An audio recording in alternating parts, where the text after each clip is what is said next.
ಇನ್ನು ಬಿಜೆಪಿಯ ಬಣಬಡಿದಾಟಕ್ಕೆ ಬ್ರೇಕ್ ಹಾಕುವಂತ ನಿಟ್ಟಿನಲ್ಲಿ ಹೈಕಮಾಂಡ್ ಕೆಲ ಪ್ರಯತ್ನಗಳನ್ನ ಮಾಡ್ತಾ ಇದೆ ಅನ್ನುವಂಥದ್ದು ಸ್ಪಷ್ಟ ಆಗಿತ್ತು. ಒಂದಷ್ಟು ಟಾನಿಕ್ ಕೊಡೋ ಪ್ರಯತ್ನವೂ ಆಗಿತ್ತು. ಅದರ ಜೊತೆಗೆ ಯತ್ನಾಳ್ ಅವರಿಗೆ ನೋಟಿಸ್ ಕೊಡುವ ಮುಖೇನವಾಗಿ ಅವರಿಂದ ಸ್ಪಷ್ಟನೆಯನ್ನ ಪಡೆದು ಈ ಮುಖೇನವಾಗಿ ಆಗ್ತಾ ಇರುವಂತಹ ಸಮಸ್ಯೆಗಳಿಗೆ ತೆರೆ ಎಳೆಯುವ ಪ್ರಯತ್ನ ಆಗ್ತಾ ಇದೆ ಅಂತ ನಾವು ಅಂದ್ಕೊಂಡಿದ್ವಿ. ಅದಕ್ಕೆ ತಕ್ಕಾಗೆ ಯತ್ನಾಳ್ ಬಣ ಕೂಡ ಬಹಳ ಸೈಲೆಂಟ್ ಆಗಿದ್ದಂತ ರೀತಿಯಾಗಿ ಕಂಡು ಬರ್ತಾ ಇತ್ತು. ಆದ್ರೆ ಇವತ್ತು ಮತ್ತೊಮ್ಮೆ ಇದ್ದಕ್ಕಿದ್ದಂತೆ ಯತ್ನಾಳ್ ಅವರು ಸ್ಫೋಟ ಆಗಿದ್ದಾರೆ.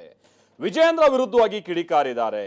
ಯಾರ್ರೀ ವಿಜಯೇಂದ್ರ ಅಂತ ಹೇಳೋದ್ರ ಜೊತೆಗೇನೆ ನನಗೆ ನೋಟಿಸ್ ಕೊಟ್ಟಿರೋದು, ನಾನು ಉತ್ತರ ಕೊಟ್ಟಿರೋದು, ಇದೆಲ್ಲ ತಿಳ್ಕೊಳ್ಳೋ ಅಂತ ಕೆಲಸ ಅವ್ರ ಕಡೆಯಿಂದ ಅಥವಾ ಅವ್ರ ಕಡೆಯಿಂದ ಹೇಳೋ ಕೆಲಸ ಆಗ್ತಾ ಇದೆ ಅಂದ್ರೆ ನನಗೆ ನೋಟಿಸ್ ಕೊಡಿಸಿದ್ರೆ ಹಿಂದಿನ ವ್ಯಕ್ತಿ ಈತನೇ ಅಲ್ವಾ ಅನ್ನುವಂತ ಪ್ರಶ್ನೆಯನ್ನ ಮಾಡಿದ್ದಾರೆ. ಅದರ ಜೊತೆಗೆ ಒಂದ್ ಸ್ವಲ್ಪ ಬಹಳ ಫ್ರಸ್ಟ್ರೇಟ್ ಆದಂತ ರೀತಿಯಾಗಿಯೂ ಕೂಡ ಕಂಡು ಬರ್ತಾ ಇದ್ರು. ಯಾಕಂತಾದ್ರೆ ಮಾಧ್ಯಮಗಳ ಮೇಲೂ ಕೂಡ ಬಹಳ ಹರಿಯಾದ್ರು. ಈ ಸಂದರ್ಭದಲ್ಲಿ ಗರಂ ಆಗಿ ಮಾತನಾಡ್ತಾ ಇದ್ರು. ಹಾಗಾದ್ರೆ ಬಿಜೆಪಿಯ ಬಣ ಬಡಿದಾಟ ಯಾವ ದಿಕ್ಕಿನ ಕಡೆಗೆ ಹೋಗ್ತಾ ಇದೆ, ಇವತ್ತಾದಂತ ಬೆಳವಣಿಗೆಗಳೇನೇನು, ಬನ್ನಿ ರಿಪೋರ್ಟ್ ನೋಡ್ಕೊಂಡು.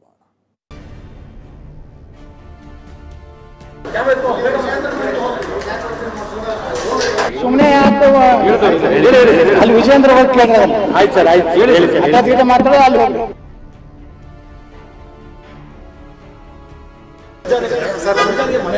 ಆಕಾಶ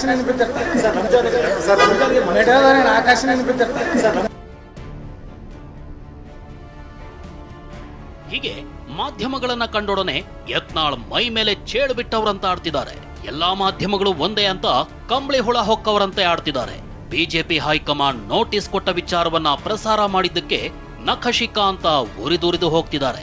ಮಾತೆತ್ತಿದ್ರೆ ಎಲ್ಲಾ ಮಾಧ್ಯಮಗಳ ಮೇಲೆ ಗೂಬೆ ಕೂರಿಸೋ ಮೂರ್ಖ ಕೆಲ್ಸಕ್ಕೆ ಮುಂದಾಗಿದ್ದಾರೆ.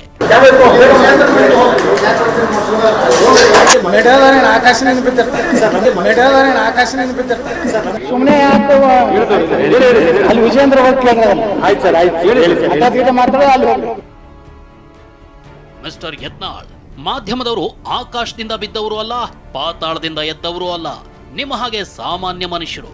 ಇದ್ದಿದ್ದನ್ನ ಇದ್ದ ಹಾಗೆ ಬಲ್ಲ ಮೂಲಗಳಿಂದ ಸಿಕ್ಕ ಪಕ್ಕಾ ವರದಿಯನ್ನ ಪ್ರಕಟಿಸೋದು ನಮ್ಮ ಕೆಲಸ.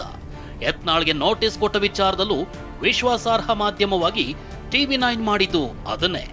ಯತ್ನಾಳ್ ಅವರ ಪ್ರತಿ ಮಾತನ್ನ, ವಕ್ಫ್ ಹೋರಾಟವನ್ನ ವಸ್ತುನಿಷ್ಠವಾಗಿ TV9 ಪ್ರಸಾರ ಮಾಡಿದೆ. ಪ್ರತಿ ಬಾರಿ ಯತ್ನಾಳ್ರ ಪ್ರತಿಕ್ರಿಯೆಯನ್ನ ತೆಗೆದುಕೊಳ್ಳುತ್ತೆ. ಅವ್ರ ಸಂಪರ್ಕಕ್ಕೆ ಸಿಗದಿದ್ದಾಗ ಆಪ್ತರನ್ನ ಸಂಪರ್ಕಿಸಿದೆ. ಆದ್ರೆ ಬಿಜೆಪಿ ರಾಜ್ಯಾಧ್ಯಕ್ಷ ವಿಜಯೇಂದ್ರ ವಿರುದ್ಧದ ನಿಮ್ಮ ಹೋರಾಟದಲ್ಲಿ ಹಿನ್ನಡೆ ಆದಾಗೆಲ್ಲ ಅನಗತ್ಯವಾಗಿ ಮಾಧ್ಯಮಗಳನ್ನ ಗುರಿಯಾಗಿಸಿಕೊಂಡು ಬೈಯೋದು ಒಬ್ಬ ಶಾಸಕನ ವ್ಯಕ್ತಿತ್ವ ಅಲ್ಲ.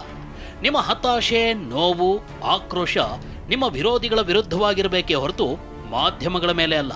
ಅಷ್ಟಕ್ಕೂ ಮಾಧ್ಯಮಗಳು ಯತ್ನಾಳ್ಗೆ ನೋಟಿಸ್ ಕೊಟ್ಟ ಬಗ್ಗೆ ಕೇಳಿದ್ದಕ್ಕೆ ಉತ್ತರಿಸಿದ್ದು ಹೀಗೆ. ಯಾವ್ದು ಪ್ರಶ್ನೆ ಕೊಡುದಿಲ್ಲ, ನಿಮಗೆ ಏನ್ ಬೇಕಾದನ್ನ ಹೊಡ್ಕೊತ ಹೋಗ್ರಿ. ಜೈ ವಿಜಯೇಂದ್ರ ಅಂತ ನಾ ಏನೋ ನಿಮಗೆ ಹೇಳುದಲ್ಲ. ನಿಮ್ಗೆ ಏನೇನ್ ತಿಳಿತೈತಿ, ವಿಜಯೇಂದ್ರನು ಕೊಟ್ಟನಲ್ಲ ನಿಮ್ಗೆ. ಸೋಕಾಸ್ ನೋಟಿಸ್ ಕಾಪಿ ಕೊಟ್ಟ ಯಾರು? ವಿಜಯೇಂದ್ರ. ಆ ಉತ್ತರ ಕೊಟ್ಟಾರ ಬಿಟ್ಟಾರ ವಿಜಯೇಂದ್ರ ಕೇಳ್ರಿ, ನನಗೆ ಕೇಳ್ತೀರಿ? ಇಷ್ಟೇ ಅಲ್ಲ, ಮಾಧ್ಯಮಗಳ ವಿರುದ್ಧ ತಮ್ಮ ಹತಾಶೆ ವ್ಯಕ್ತಪಡಿಸುತ್ತಲೇ ಬಿಜೆಪಿ ರಾಜ್ಯಾಧ್ಯಕ್ಷ ವಿಜಯೇಂದ್ರ ವಿರುದ್ಧವೂ ವಾಗ್ದಾಳಿ ನಡೆಸಿದ್ರು.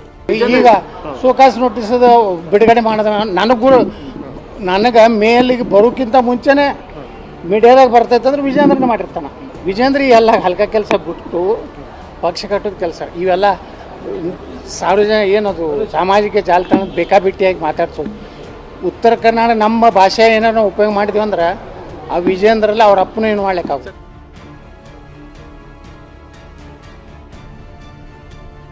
ಹೀಗೆ ವಿಜಯೇಂದ್ರ ಹಾಗೂ ಮಾಧ್ಯಮಗಳ ಮೇಲೆ ಕಿಡಿಕಾರ್ತಲೇ ಇವತ್ತು ಮಾಜಿ ಶಾಸಕ ಕುಮಾರ್ ಬಂಗಾರಪ್ಪ ನಿವಾಸದಲ್ಲಿ ಯತ್ನಾಳ್ ಅಂಡ್ ಟೀಮ್ ಸಭೆ ನಡೆಸಿದ್ರು. ರೆಬೆಲ್ಸ್ ಸಭೆಯಲ್ಲಿ ಶಾಸಕ ಯತ್ನಾಳ್, ರಮೇಶ್ ಜಾರಕಿಹೊಳಿ, ಅರವಿಂದ ಲಿಂಬಾವಳಿ, ಕುಮಾರ್ ಬಂಗಾರಪ್ಪ, ಪ್ರತಾಪ್ ಸಿಂಹ, GM ಸಿದ್ದೇಶ್ವರ್, BP ಹರೀಶ್, ಹೊಳಲ್ಕೆರೆ ಚಂದ್ರಪ್ಪ ಸೇರಿದಂತೆ ಹಲವು ನಾಯಕರು ಭಾಗಿಯಾಗಿದ್ರು. ಶಿಸ್ತು ಸಮಿತಿ ನೋಟಿಸ್ನಿಂದ ರೆಬೆಲ್ ಟೀಮ್ಗೆ ಹಿನ್ನಡೆಯಾದ ಹಿನ್ನೆಲೆ ಯಾವ ರೀತಿಯ ನಿಲುವು ತೆಗೆದುಕೊಳ್ಬೇಕು ಅನ್ನೋ ಬಗ್ಗೆ ಚರ್ಚೆ ನಡೆಸಿದ್ದಾರೆ ಅಂತ ಹೇಳಲಾಗ್ತಿದೆ. ರೆಬೆಲ್ಸ್ನ ಇಂದಿನ ಸಭೆ ಹಿಂದೆ ಮತ್ತೊಂದು ತಂತ್ರವೂ ಅಡಗಿದೆ ಅನ್ನೋದು ಇನ್ನೊಂದು ಮೂಲದ ಮಾಹಿತಿ. ಶೋಕಾಸ್ ನೋಟಿಸ್ ಮುಜುಗರಕ್ಕೆ ಭಿನ್ನರು ಹೊಸ ದಾಳ ಉರುಳಿಸೋಕೆ ಸಜ್ಜಾಗಿದ್ದಾರಂತೆ. ವಕ್ಫ್ ಹೋರಾಟದ ಬಳಿಕ ಮತ್ತೊಂದು ಸಮರಕ್ಕೆ ಚಿಂತನೆ ನಡೆಸಿದಾರಂತೆ. ಅದೇನು ಅಂದ್ರೆ, ರಾಜ್ಯದಲ್ಲಿ ಅಕ್ರಮ ಬಾಂಗ್ಲಾ ನುಸುಳುಕೋರರು ಅಲ್ಲಲ್ಲಿ ಕಂಡು ಬರ್ತಿದ್ದು, ಇಂಥ ನುಸುಳುಕೋರರ ವಿರುದ್ಧ ಅಭಿಯಾನ ಮತ್ತು ಹೋರಾಟ ಮಾಡೋಕೆ ಮಾತುಕತೆ ನಡೆಸ್ತಿದಾರಂತೆ. ಹಾಗೆ ಮೈಸೂರು ಗಲಭೆ ವಿಚಾರವಾಗಿಯೂ ಹೋರಾಟಕ್ಕೆ ಪ್ಲಾನ್ ಇದೆ. ಈ ಮೂಲಕ ಹೈಕಮಾಂಡ್ ಗಮನ ಸೆಳೆದು ವಿಜಯೇಂದ್ರ ರಾಜ್ಯಾಧ್ಯಕ್ಷರಾಗಿ ಮಾಡದ ದೊಡ್ಡ ಹೋರಾಟವನ್ನ ನಾವು ಮಾಡ್ತಿದ್ದೀವಿ ಅಂತ ಬಿಂಬಿಸೋಕೆ ಯತ್ನಾಳ್ ಟೀಮ್ ಮುಂದಾಗಿದೆ ಅಂತ ಹೇಳಲಾಗ್ತಿದೆ. ನಾವು ವಫ್ ವಿರುದ್ಧ ಹೋರಾಟವನ್ನು ಮಾಡಿದೀವಿ ಹೊರತು ನಾವು ಯಾರನ್ನ ಬದಲಾಯಿಸೋದಕ್ಕೆ ಇನ್ನೊಂದಕ್ಕೆ ಆ ಥರದ ಹೋರಾಟ ಅಲ್ಲ. ಈ ಹೋರಾಟ ಏನಿದ್ರು ವ್ಯವಸ್ಥಿತವಾಗಿ ನಮ್ಮ ರೈತರನ್ನ ಕಾಪಾಡುವಂಥ ಮಠಮಾನ್ಯಗಳು, ದೇವಸ್ಥಾನಗಳು, ಹಿಂದೂಗಳ ಭೂಮಿಯ ರಕ್ಷಣೆಯ ಹೋರಾಟ ಇದಾಗಿತ್ತು. ಅದಕ್ಕೆ ಸಂಬಂಧಪಟ್ಟಾಗೆ ಇವತ್ತು ಒಂದು ರೀತಿಯಲ್ಲಿ ಆ ಹೋರಾಟ ತಾರ್ಕಿಕ ಅಂತ್ಯಕ್ಕೆ ಹೋಗಿರೋದ್ರಿಂದ ಇವತ್ತು ಸೇರಿದ್ದೀವಿ. ಇದರ ಆಚೆಗೆ ಬೇರೆ ಯಾವುದೋ ಪಾಲಿಟಿಕ್ಸ್ ಇಲ್ಲ. ಇನ್ನು ಪ್ರತಾಪ್ ಸಿಂಹ ಸ್ಪಷ್ಟೀಕರಣ ನೀಡಲು ಮುಂದಾದ್ರೂ ಯತ್ನಾಳ್ ಸಿಡಿಮಿಡಿಗೊಂಡ್ರು. ತಾಳ್ಮೆ ಕಳೆದುಕೊಂಡು ಉದ್ವೇಗಕ್ಕೊಳಗಾದ ಶಾಸಕ ಯತ್ನಾಳ್ ಸಿಟ್ಟಾಗಿ ಹೊರಡಲು ಮುಂದಾದ್ರು. ಈ ವೇಳೆ ಅಣ್ಣ ಬೇಡ ಅಣ್ಣ ಅಂತ ಸಮಾಧಾನ ಪಡಿಸಿದ್ರು. ನೋಡ್ರಿ, ಇನ್ನೊಂದು ನಿಮಿಷ ಹೇಳ್ಕೊಳ್ಳೇನೆ, ನೋಡಿದೆ ಒಂದು ನಿಮಿಷ ತಿಳ್ಕೊಳ್ಳಿ. ಅಲ್ಲ ಒಂದು ನಿಮಿಷ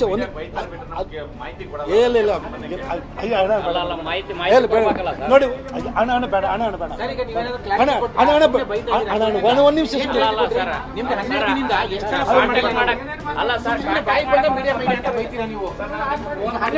ಫೋನ್ ಮಾಡಿಲ್ವ ನಾವು?